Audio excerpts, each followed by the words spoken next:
तोरी दुल्हन लूटे बाजार, रमैया तोरी दुल्हन लूटे बाजार, रमैया तोरी दुल्हन लूटे बाजार। सुरपुर लूटा नागपुर लूटा, सुरपुर लूटा नागपुर लूटा, तीनों लोक में मचा हाहाकार, रमैया तोरी दुल्हन लूटे बाजार, रमैया तोरी दुल्हन लूटे बाजार। विष्णु को लूटा महादेव लूटा, विष्णु को लूटा महादेव लूटा, ब्रह्मा को लूटा लुटारे लुटार, रमैया तोरी दुल्हन लूटे बाजार, रमैया तोरी दुल्हन लूटे बाजार, रमैया तोरी दुल्हन लूटे बाजार।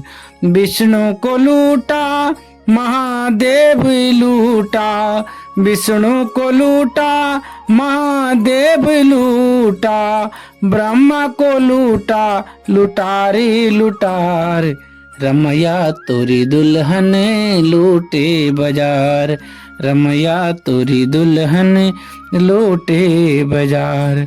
श्रृंगी को भृंगी करी डारी, श्रृंगी को भृंगी करी डारी, पराशर का उदर बिदार, रमैया तोरी दुल्हन लूटे बाजार, रमैया तोरी दुल्हन लूटे बाजार। कन फूका चिद काशी लूटा, कन फूका चिद काशी लूटा, नारद मुनि के पड़ी पछार, रमैया तोरी दुल्हन लूटे बाजार, रमैया तोरी दुल्हन लूटे बाजार। कहें कबीर सुनो भाई साधो, कहें कबीर सुनो भाई साधो, इस ठगनी से रहो होशियार, रमैया तोरी दुल्हन लूटे बाजार, रमैया तोरी दुल्हन लूटे बाजार। तो प्रेमी सज्जनों, सदगुरु कबीर साहब ने बड़े सुंदर शब्द में इस उलटवासी में कहा है कि रमैया तोरी दुल्हन लूटे बाजार।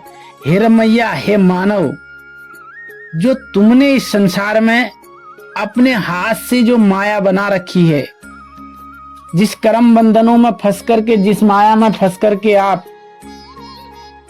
इस संसार से अब छूट नहीं पा रहे हो, सब कुछ जिसे पाना चाहते हो, यह सब अज्ञानता है। अज्ञान रूपी इस माया में तुम्हारा पूरा जीवन लूट रहा है। यह माया दुल्हन बन करके तुम्हें लूट रही है। इस माया रूपी दुल्हन ने तुम्हारा संसार लूट लिया, तुम्हें तुम्हारे मूल रास्ते से भटकाकर इस भव सागर में भरमा दिया। प्रेमी सज्जनों, यह रमैया यानी ऐसी रमी हुई माया कौन सी है? यह हमारे मन का मोह ही हमारे सबसे बड़ी माया है, और यह मोह ही हमें विनाश की तरफ ले जाता है। इस संसार में हम अपने द्वारा ही माया मोह उत्पन्न करते हैं और फिर उसी में उलझते चले जाते हैं। कोई ऐसी माया नहीं जो हम पैदा नहीं कर रहे हैं। हमारे बाजार रूपी इस जीवन में, इस संसार में, ये जो संसार है हमारा, इसमें समय, उम्र, पड़ाव रूपी बाजार को लूट लिया इस माया ने। हमारी गंदी आदतें, हमारे कर्म, हमारा भ्रम ही हमारा यह जीवन लूट लेते हैं, लेकिन हम समझ नहीं पाते हैं। आजीवन हम इसी भ्रम में रहते हैं और हमारा ये जीवन रूपी संसार लूटता चला जाता है। कह रहे हैं, सुरपुर लूटा नागपुर लूटा, तीनों लोक में मचा हाहाकार। इस माया ने, प्रेमी सज्जनों, सदगुरु कबीर साहब जी बता रहे हैं कि इस माया ने मृत्युलोक ही नहीं, देवलोक, नागलोक, संसार के ये तीनों लोगों को लूटकर भिखारी बना दिया, बर्बाद कर दिया। इस त्रिगुणी माया ने ब्रह्मा विष्णु महेश, सतोगुण रजोगुण और तमोगुण, इस त्रिगुणी माया ने तीनों लोक में हाहाकार मचा रखा है।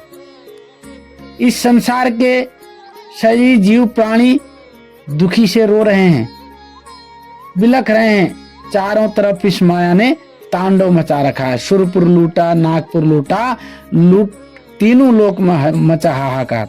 तीनों लोकों में इस माया ने हाहाकार मचा करके रखा हुआ है। तो प्रेमी सज्जनों, यह मानव अपने गंदे विचारों से, इस अज्ञानता से रात दिन बर्बाद हो रहा है, लूटता जा रहा है। आगे कबीर साहब कह रहे हैं, विष्णु को लूटा, महादेव को लूटा, विष्णु को लूटा, महादेव को लूटा, ब्रह्मा को लूटा, लूटा रे लुटार। तो प्रेमी भक्ति जनों, ये जो हमारा मन है, इस मन पर हमारा कोई बस नहीं। इसे हमने इतना बेपरवाह छोड़ रखा है।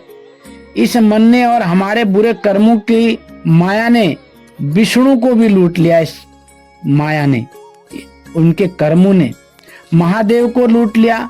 ब्रह्मा को तो कहा गिरा गिरा करके लूटा, घसीट घसीट करके लूटा।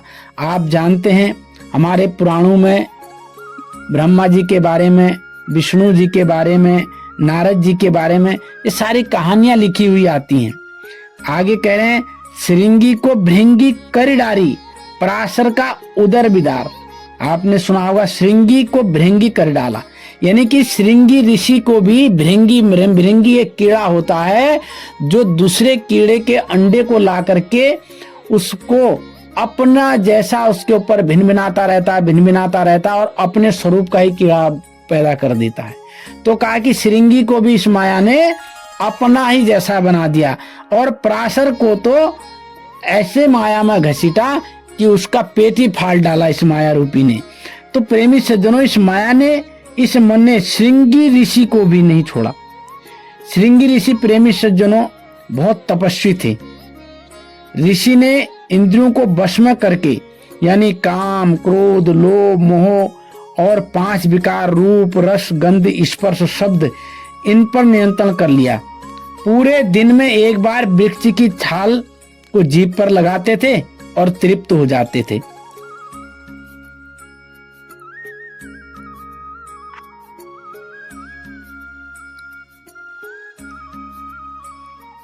तो एक समय की बात है प्रेमी सज्जनों, श्रृंगी ऋषि अपनी भक्ति का प्रदर्शन करने के लिए अयोध्या के जंगल में एक वृक्ष की ओर मुख करके बैठ गए।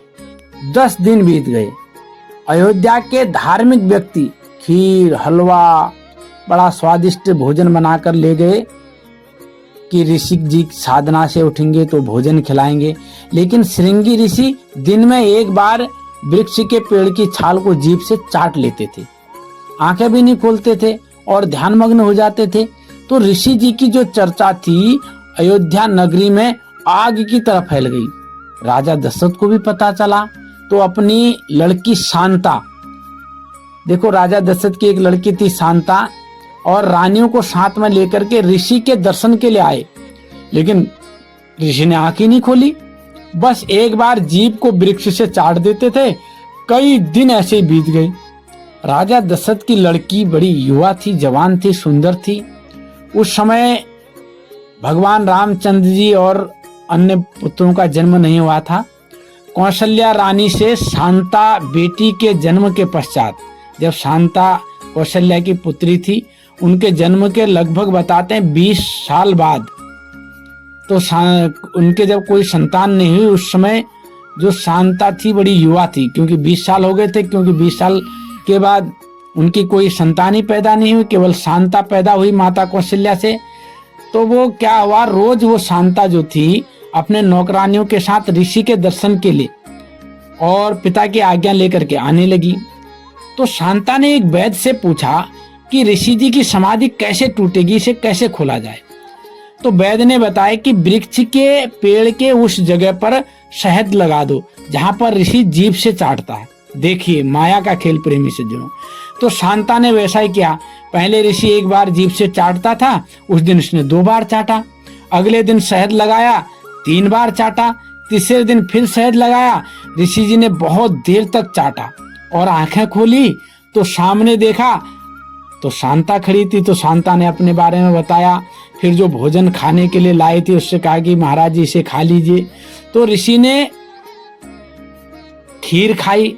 तो राजा दशरथ ने ऋषि को अपने घर चलने के लिए निवेदन किया और ऋषि बड़े सहमत भी हो गए। तो शांता जो बेटी थी राजा दशरथ की, तो उन्होंने क्या करा, श्रृंगी ऋषि उस पर मोहित हो गए। किस पर? शांता पर। तो श्रृंगी ऋषि ने राजा दशरथ से कहा कि मैं आपकी पुत्री शांता से ब्याह करना चाहता हूं। और उस समय ऋषि की आयु 40 वर्ष की थी और शांता उस समय 20 वर्ष की थी। तो राजा दशरथ और श्रृंगी ऋषि जो थे वो ब्राह्मण थे, ये क्षत्रिय थे। तो बड़ा धर्म संकट था कि भाई कैसे शादी होगी। तो एक ऋषि थे, तो उन्होंने कहा भाई ऐसा है, मैं आपकी लड़की को गोद ले लेता हूं और ये ऋषि की पुत्री कहलाएगी, फिर इनकी शादी हो जाएगी। तो इस प्रकार से प्रेमी सज्जनों, श्रृंगी ऋषि जो इतने महान तपस्वी थे, तो उन्होंने भी इस मन के कारण अपनी सारी तपस्या को भंग कर दिया। तो इसलिए प्रेमी सज्जनों, बड़े समझ लेने की बात है, बड़े समझ लेने की बात है कि हम किस प्रकार से पतित हो जाते हैं, है ना। तो ऐसे ही पराशर जी भी थे।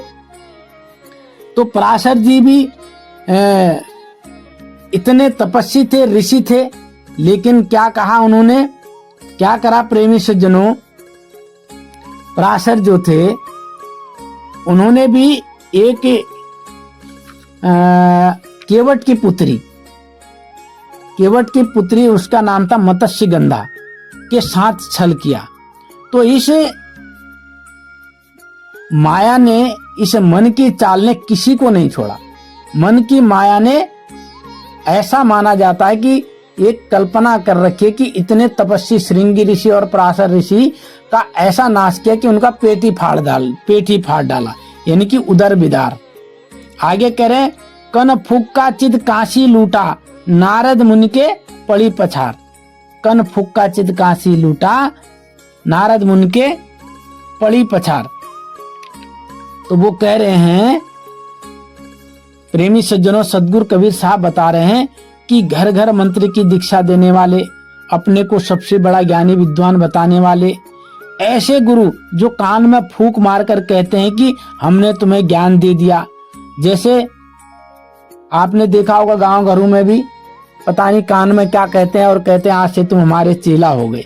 उन्हें अपने स्वरूप का ज्ञान नहीं, इस आत्मा का ज्ञान नहीं। ऐसे अविवेकी ढोंग करने वाले ज्ञानी, नाम के बारे में जिसको ज्ञान ही नहीं है, वो इस मन के खातिर लुट रहे हैं, बर्बाद हो रहे हैं।